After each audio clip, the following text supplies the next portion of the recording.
We need a new archetype to attract more players. More waifus? A new shifter deck?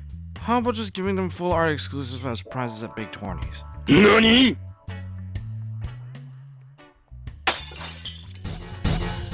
Hey guys, this is Tom Box, and welcome back. You guys like How to Beat yugioh? We're running it back with How to Beat Malice. So, same as before, we're going to give you a TLDR version of each of the important cards in the deck, the main threats of the deck, and side options you can use to take care of this matchup. Now, before we get started, if you guys asked for this video, well, I guess it's time for you guys to hit that like button, hit subscribe, and ding that notification bell, because clearly, I got you. And with that said, let's go over the TLDR of each of the important cards in Malice.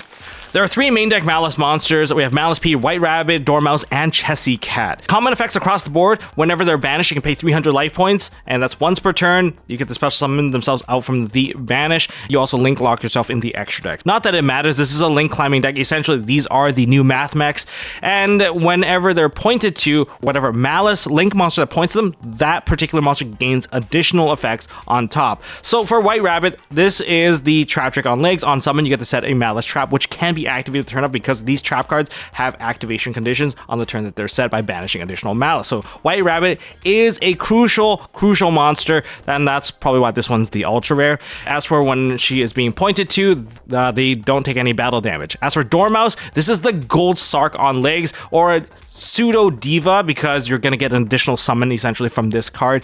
However, the effect is not on summon, it's on ignition. You get to banish one of your Malice monster, and whatever the Malice monster that points to this card, well, they get pop protection. And finally, Chessy Cat, which is likely the one that you don't have to play 3 of, but some people still choose to because it's still free summons. This is Allure on legs, or Destiny Draw on legs.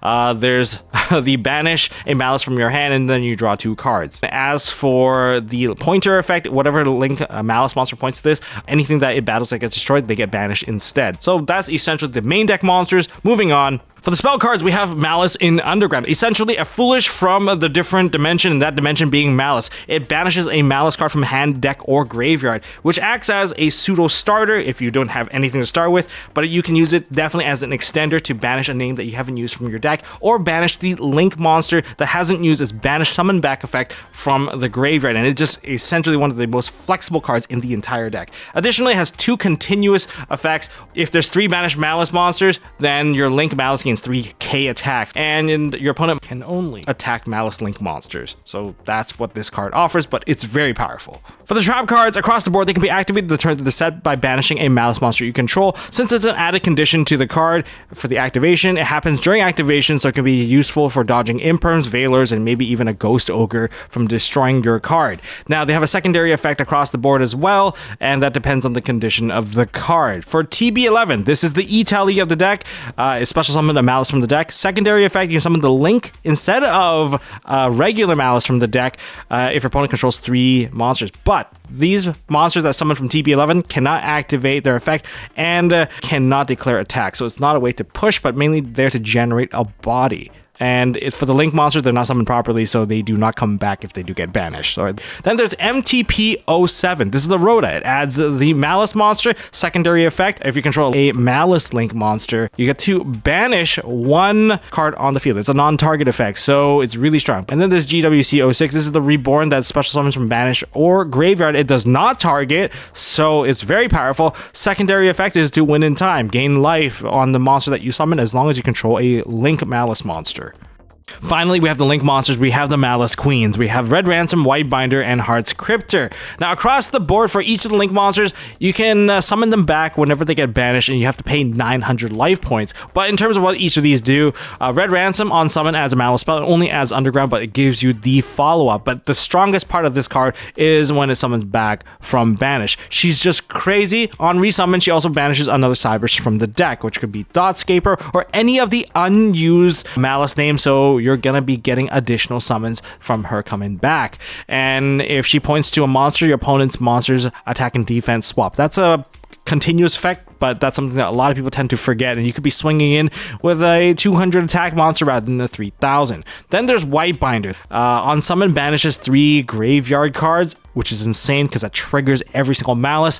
And on the resummon, you get to draw 1. But there's an ignition effect that comes with this card, which allows you to set a Malice trap from the graveyard or deck, and that's what gives you the follow-up. This is the one that gets you the GWC typically. So then there's finally the boss monster. This one requires 3 monsters to make and requires 3 materials.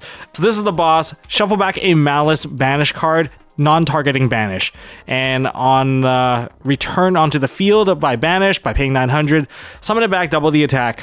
Yeah, that's it's really crazy. And if she's pointing to something, you can't negate the effect of this card. It's pretty crazy. So what are the main threats of Malice? Well, there's the disruptions versus the playsetters. The disruptions usually require the playsetters to go through with their combo because it's kind of all happening at the end.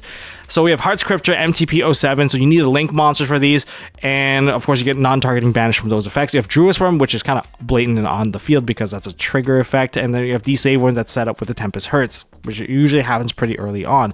And then they have the standard hand traps and shifter, and that's what they would do to you to stop you from playing. But the 2 non-target banish is already pretty wild, and throw another hand trap in there, and that's 3 disruption for most of the cards in your hand. As for the play setters, things that you kind of want to stop preventing you from entering that situation, if you think you got it, Red Ransom and White Binder. Of course, Red Ransom can essentially get you like a +2 because if she's banished, she's bringing another monster. When she's summoned, you get the Malice in Underground, which is like a pseudo starter or extender. And then there's White Binder, sets a trap card, immediately gives you follow-up on the next turn because you can get that banish play or summon her back immediately. Banish is 3, takes care of graveyard problems and the draw 1. But the draw 1 is actually a liability because you can ash the card when she's banished, given that she's not like chain blocked. Then there's White Rabbit. Going on the turn or during the opponent's turn, no matter when she summons, she can get the MTP07, which provides you with a non-targeting banish as long as there's a Link Malice monster. And if she summoned during the opponent's turn, that's pretty easy to do.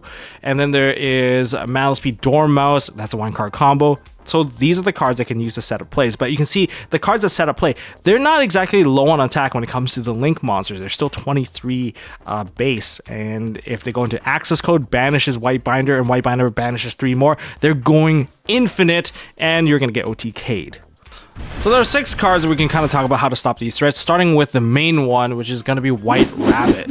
On the Malice player's turn, they're going to summon out this card, and that's going to trigger, and they're going to attempt to set TB11. They're going to activate the card, and if they preset a card, there's a chance it could be a bluff. 9 times out of 10, it is a bluff, but if it isn't a bluff, then you'll be wasting your hand traps. But if it's not a bluff, you're going to have to be careful on this. But if they're going for the TB11 set, it's very dangerous because they get to summon 1 additional monster, and now they get target dodging. So you want to block that from happening. And if Rabbit is summoned back during your turn, and they already established a White Binder just banish the card, or maybe Red Ransom banish the card. They're setting up MTP07, which is a non-targeting banish, could really just wreck your field just by summoning up this card. That's why this card is both offensive and defensive. You can stop it with Imperm. If you want to stop it during your own turn, you can use Droplet, but usually a preemptive Artifact Lancia takes care of all the problems. That's going to be kind of the running joke here. And in terms of counterplay, if they already have a trap card in the back row, or they can bluff you, that's also a thing. Mind games are a thing with this particular deck. Then there's Dormouse. This is the 1-card combo because she just banishes one of your other cards, likely going to be the Rabbit, and eventually make a Hazard Lizardoise. So what's this card offer? It does require an ignition effect, and if they don't set anything in the back row, then obviously negate it with whatever you can. However, you can't negate it with an Ash because, again, it doesn't add to hand. It's straight up just banishing, and it's not even sending to grave. So you're kind of stuck with Imperm or Gamma. If you can play Gamma, that would be great. If you can preemptively throw Lancia, even better. In terms of counterplay, there's actually a lot when you try to disrupt Dormouse, so I'm not really recommending stopping Dormouse unless it's like blatantly obvious they have nothing. They can have a trap card chained to the Dormouse, which completely dodges the effect, Crossout Designator to cancel your effect, or worse yet, they follow up with a Gold Sark, or maybe even a Lure of Darkness, banishing the Rabbit anyway that was already in hand, and just ultimately doing the 1 full card combo. So probably your best bet is going to be Lancia. Usually the main deck monsters are going to be more difficult to stop. For Hazard Lizardoise, I recommend only hitting this card when you have 2 hand traps, Ogre plus an effect negation. Here's how it's gonna go. You're effectively getting the link materials from going into the Red Ransom, so they go for Dormouse into White Rabbit. White Rabbit summons out, sets the TB11 to the back. They link this off into Hazard Lizardoise. Lizardoise cost, banish the Dormouse, and then you chain Ogre here, destroying it, taking away the link to body. And therefore, they're gonna summon back a burnt Dormouse.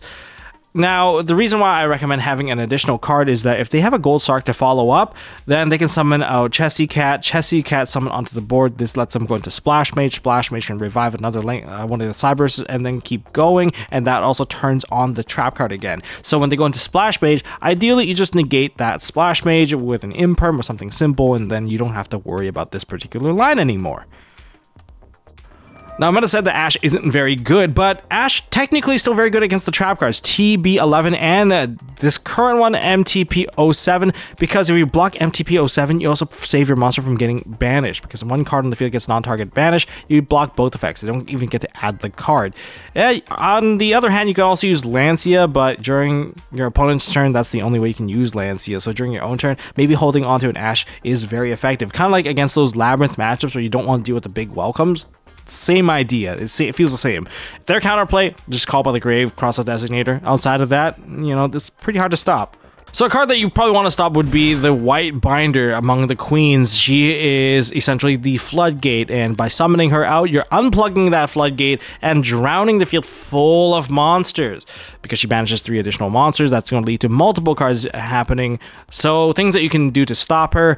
If she's trying to summon herself from Banish, then you can use Ash Blossom as long as it's not chain blocked. If you get hit by, say, a Magnemite, you know, beware of the chain block, they do exist. Preemptively, just using Lancia, whatever you can, feels very, very good. Also, Call by the Grave isn't too bad, especially when they use GWC for it. When they go GWC, you can chain Call by the Grave, getting rid of the White Binders. That prevents the other 3 cards from getting banished, which is really good for you. Because it could be a White Rabbit, which would lead to an MTP, which would lead to another card being banished on your side of the field. And if you don't want to eat like link materials for an access code, you can definitely Ghost Ogre the card as well when they try for the triple banish. All right, just min-max your stuff, and you can even use Imperm, but that's given that they don't have a trap card in the back.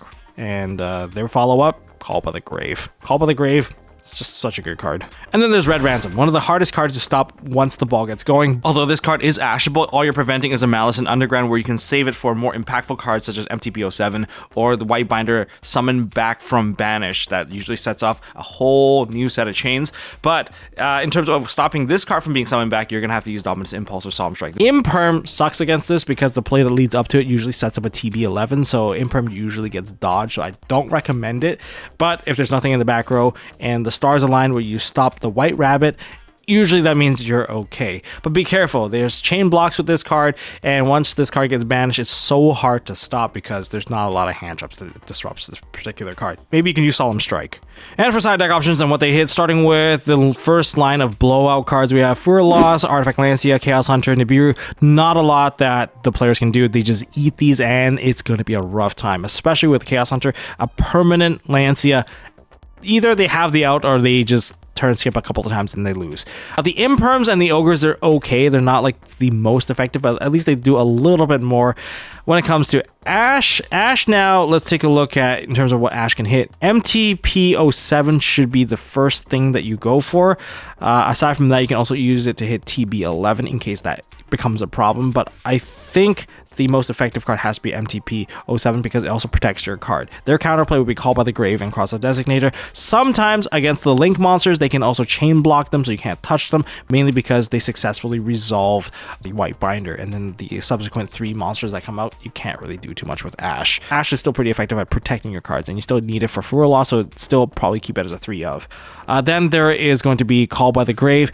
You can preempt it to take care of the White Binder, and be careful in case they use Magnemite to banish it themselves. If you don't drop a body and you just go for it right away, you also have to watch out for GWC 06 that can get a summon as well. And chaining onto GWC 06 is usually a little bit better, just so that even if they do summon out the White Binder, the effect will be negated. So it's essentially just a 23 vanilla on the field. I can more than happily accept. And you can also use Call by the Grave for the shifter. Their only counterplay to Call by the Grave is just cross out at that point.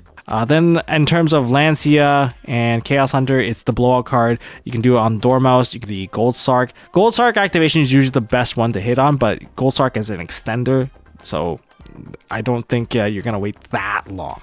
In terms of counterplay, just cross out. They need to play these crossouts and call by the grave. In addition, I'm putting Allure of Darkness in here. Just remember, if you're waiting too long and they go Allure and then you chain Lancia, they don't discard their entire hand. They just get to draw 2 cards for free, and that's it. They just don't get to activate it any further because they can't banish anymore.